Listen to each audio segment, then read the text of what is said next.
పండు వంకాయలు పచ్చడి అండి, ఇది నిలవ పచ్చడి. ఇందులో మన 3 రోజుల నాడు చింతపండు, ఉప్పు, పసుపు, వంకాయ ముక్కలు కలిపేసి పెట్టాను. ఈ రోజు పచ్చడి తయారు చేసుకోవాలి. ఇక చిన్న ముక్కలు ఇలా ముక్కలు కోసుకోవాలి, చిన్న చిన్న ముక్కలు కోసుకోవాలి. వంకాయలు మనం పెడదామని పెట్టలేదు. ఇలా ఉండాలి. ఈ 3 రోజులకి ఇలాగ అయిపోయిందండి. చింతపండు అంతా బాగా నానిపోయి రెడీగా ఉంది. ఈరోజు పచ్చడి పట్టుకుందాం మనము. ఇప్పుడు మనం వంకాయ ముక్కలు సపరేట్గా తీసుకోవాలి. ఇలాగ సపరేట్గా తీసుకొని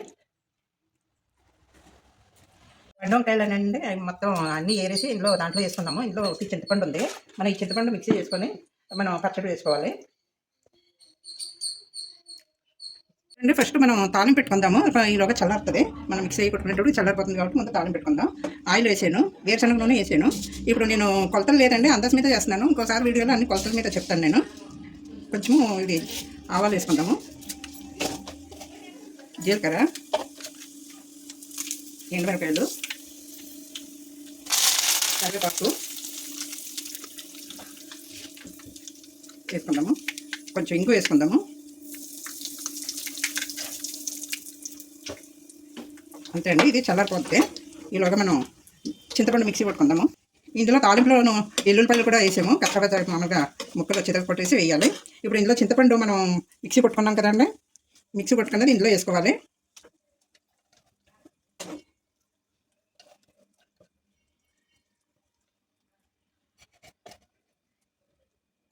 ఇందులోను కొంచెం ఇది ఎల్లుల్లిపాయ కొంచెం మెత్తగా నలగొట్టామండి మిక్సీలో, ఇది వేసుకోవాలి.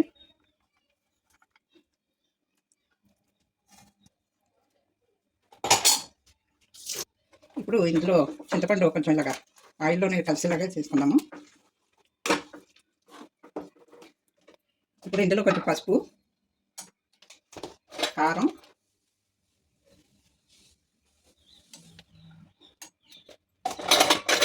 కొంచెం మెంతిపిండి, కొంచెం ఆవపిండి, ఉప్పు ఆల్రెడీ అందులో వేసుకున్నామండి. కొద్దిగా వేసుకోవాలి, మనం చూసుకొని వేసుకోవాలి. ఇప్పుడు మనం ఎంత కలబెట్టుకోవాలి.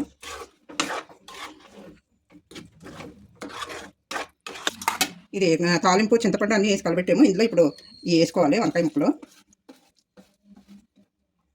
వేసుకొని మనం కలుపుకోవాలి.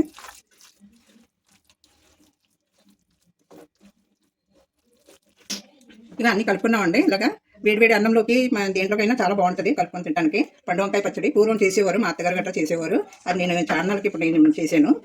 నెక్స్ట్ మీకు అన్ని కొలతలతోటి పెడతాను ఒకసారి. రెడీ, పండు వంకాయ పచ్చడి రెడీ.